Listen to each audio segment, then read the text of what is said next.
Hello students, welcome to tryst with biology. और आज का हमारा टॉपिक है phylum arthropoda and phylum mollusca. जो फाइलम आर्थ्रोपोडा और फाइलम मोलस्का है, इसमें सबसे पहले हम पढ़ेंगे फाइलम आर्थ्रोपोडा, जिसमें सारे के सारे इंसेक्ट को रखा गया है। लार्जेस्ट फाइलम है वर्ल्ड का। जो लार्जेस्ट फाइलम एनिमल किंगडम में सबसे ज़्यादा नंबर ऑफ स्पीशीज इसी में फाइलम की है, और सबसे ज़्यादा नंबर ऑफ स्पीशीज की नेमिंग भी इसी फाइलम की हुई है। आर्थ्रोपोडा में सबसे पहले कैरेक्टर वही आएगा। जो लेवल ऑफ ऑर्गेनाइजेशन है इसका क्या है, ऑर्गन सिस्टम है, बायलेटरल सिमेट्रिकल है,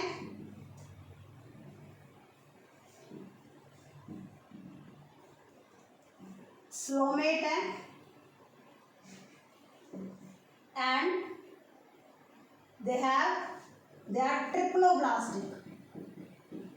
इसके बाद आते हैं इसके सिस्टम्स की। अगर हम बात करें तो सिस्टम में इसमें डाइजेस्टिव सिस्टम कंप्लीट होगा, पूरा की पूरा होगा डाइजेस्टिव सिस्टम। एलिमेंट्री कैनाल जो है वो कंप्लीट होती है।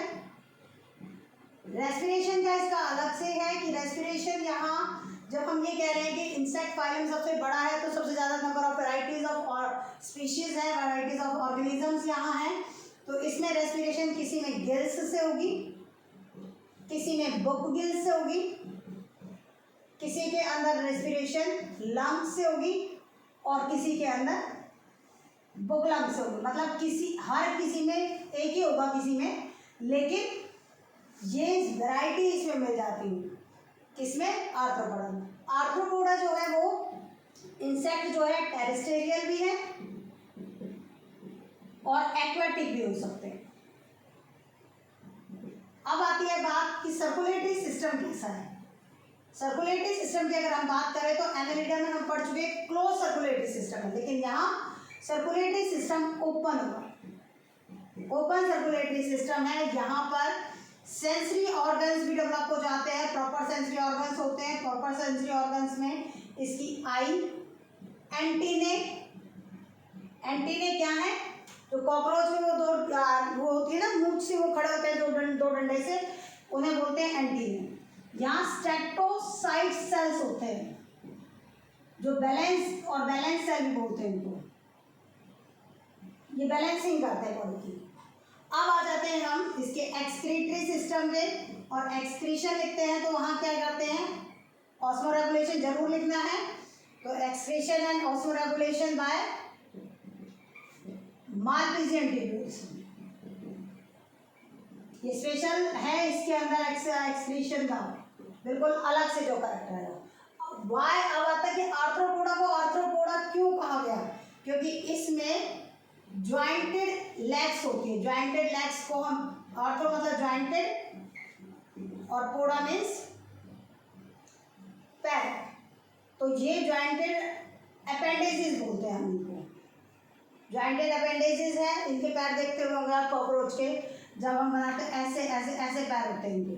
तो ये जो ज्वाइंटेड है, इससे ये जुड़ा हुआ है, इससे ये जुड़ा है, इस तरह की ज्वाइंटेड इनकी अपेंडेजेस होती है। इस वजह से हम इसको क्या बोलते हैं, आर्थ्रोपोडा। अब आते हैं डेवलपमेंट कैसी है इसकी। तो डेवलपमेंट इसकी इनडायरेक्ट है, लार्वल स्टेज से है। मेल फीमेल अलग अलग है, तो sexes are separate. Indirect development, fertilization internal होगी, बॉडी के अंदर ही फर्टिलाइजेशन होगी फीमेल बॉडी के अंदर।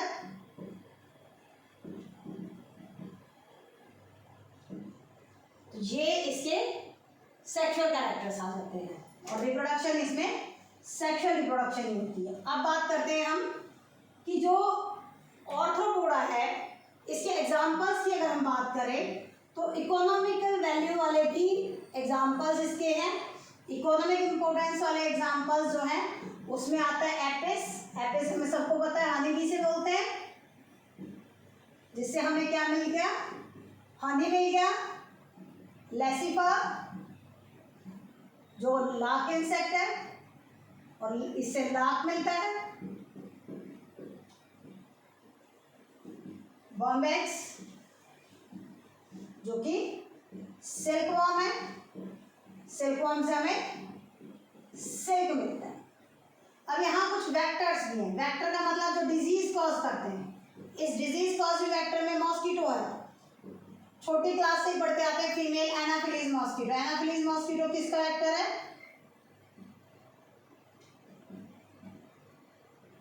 मलेरियल डिजीज का, मलेरिया कॉज करता है। इसके बाद है क्यूलेक्स। हमने एस्कल हेलमेंथ में एक डिजीज पढ़ी थी एलिफेंटासिस, उस बुचेरिया उसका एग्जाम्पल था एस्कल हेलमेंथ जो एलिफेंटासिस कॉज कर रहा था। तो यहाँ क्यूलेक्स क्या है? एलिफेंटासिस डिजीज कॉज करता है। इसके बाद एडिस मॉस्किटो जिसको टाइगर मॉस्किटो भी बोलते हैं, ये डेंगू कॉज करता है और चिकनगुनिया भी इसी से होता है।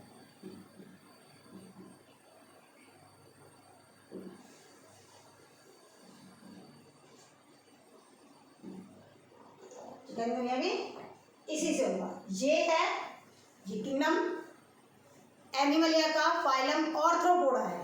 फाइलम आर्थ्रोपोडा जो कि ये करेगा। अब नेक्स्ट फाइलम से हम बात करते हैं। नेक्स्ट फाइलम है मोलस्का। मोलस्का को सेकंड लार्जेस्ट फाइलम बोलते हैं, मतलब आर्थ्रोपोडा के बाद इसका नंबर आता है दूसरे नंबर पे, इसमें सबसे ज़्यादा स्पीशीज होती है। तो हम सेकंड लार्जेस्ट फाइलम इसको बोलेंगे मोलस्का को। और अब बात करते हैं हम इसके कैरेक्टर्स की। तो organ level of organ system level of organization, bilateral symmetrical, triploblastic,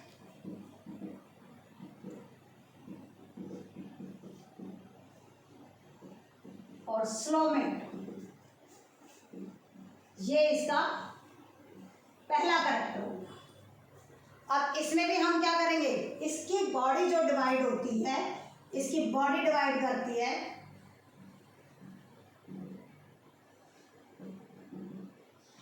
into head, विसरलम and foot. ये तीन पार्ट इसकी बॉडी में होते हैं। विसरलम क्या होता है बेटा? देखो ये दो इस तरह से फोल्डिंग्स होती है स्किन की, वो ऐसे, ये विसरलम है। और विसरलम को भी जो कवर्ड होता है एक soft spongy layer,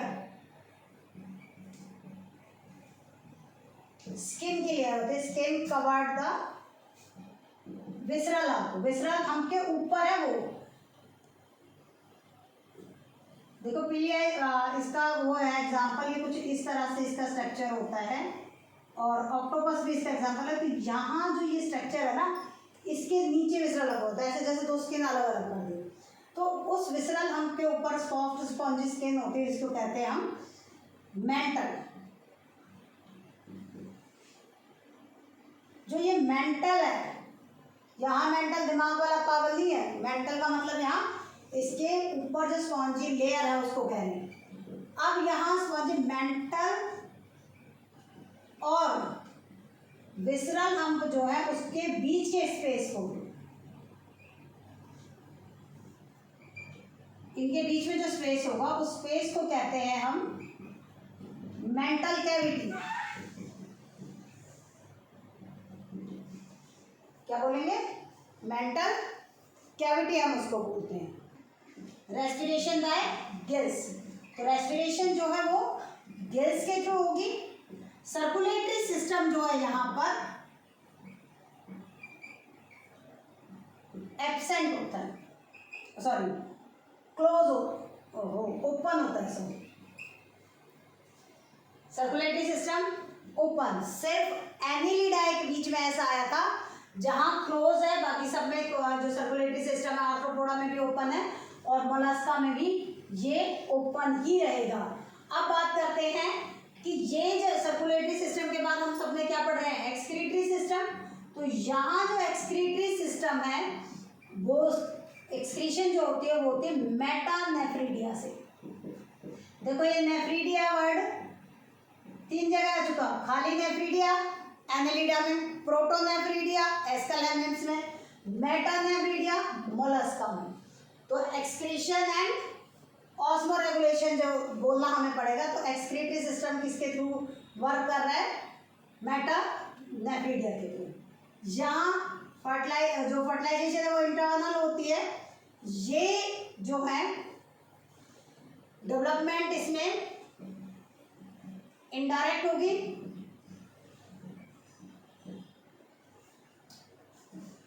sexes separate होंगे।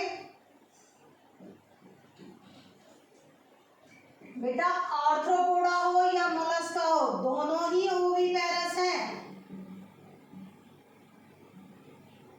हाँ जी, एक डिफरेंस और आ जाता है, डेवलपमेंट हम वहां भी इनडायरेक्ट पढ़ के आए, लेकिन आर्थ्रोपोडा में कई स्पीशीज में डायरेक्ट भी डेवलपमेंट हो जाती है। मोलस्का में डायरेक्ट डेवलपमेंट किसी में भी नहीं होगी, सब में इनडायरेक्ट डेवलपमेंट होगी। और ये ओविपेरस होंगे। ओविपेरस का मतलब एग लेइंग। आर्थ्रोपोडा भी ओविपेरस ही होते हैं। अब हम बात करते हैं इसके एग्जाम्पल्स की। एग्जाम्पल हम यहाँ एग्जाम्पल देखो, इसके ऊपर एक और कैरेक्टर होता है। एग्जाम्पल पढ़ने से पहले देखो, ये एक कैल्केरियस सेल बनाते हैं। कैल्केरियस सेल फॉर्मेशन होती है इसमें, जो कि ऑर्गेनिज्म बनाता है अपने आप को डिफेंस करने के लिए, अपने आप को बचाने के लिए। किसका होता है? कैल्शियम कार्बोनेट का ये बना होता है। तो ये ऑर्गेनिज्म बना रहा है अपने आप बचाने। तो सबसे पहला चीज है, एग्जाम्पल में देखें तो यहां से एग्जाम्पल है ऑक्टोपस, डेविल फिश भी बोलते हैं इसको। इसके बाद सीक्वा, कटल फिश, और जो शंख होता है, शेल होता है, उसके अंदर होता है टिला। यहाँ जो एक इसमें देखो, यहाँ एक रेस्पिंग ऑर्गन होता है मोलस्का में, ये है radula. Radula file like respiring organ होगा इसमें।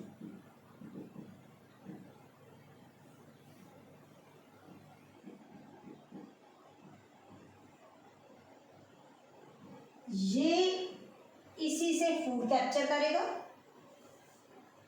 और ये इसका रेस्पिंग ऑर्गन होता है रेडुला, जो फाइंडिंग कैप्चरिंग ऑफ फूड का काम करता है। ये कुछ कैरेक्टर्स थे मोलस्का के, और हमने उससे पहले आर्थ्रोपोडा के कैरेक्टर्स पढ़े हैं। बेटा इसमें कोई भी डाउट हो तो कमेंट बॉक्स में पूछें।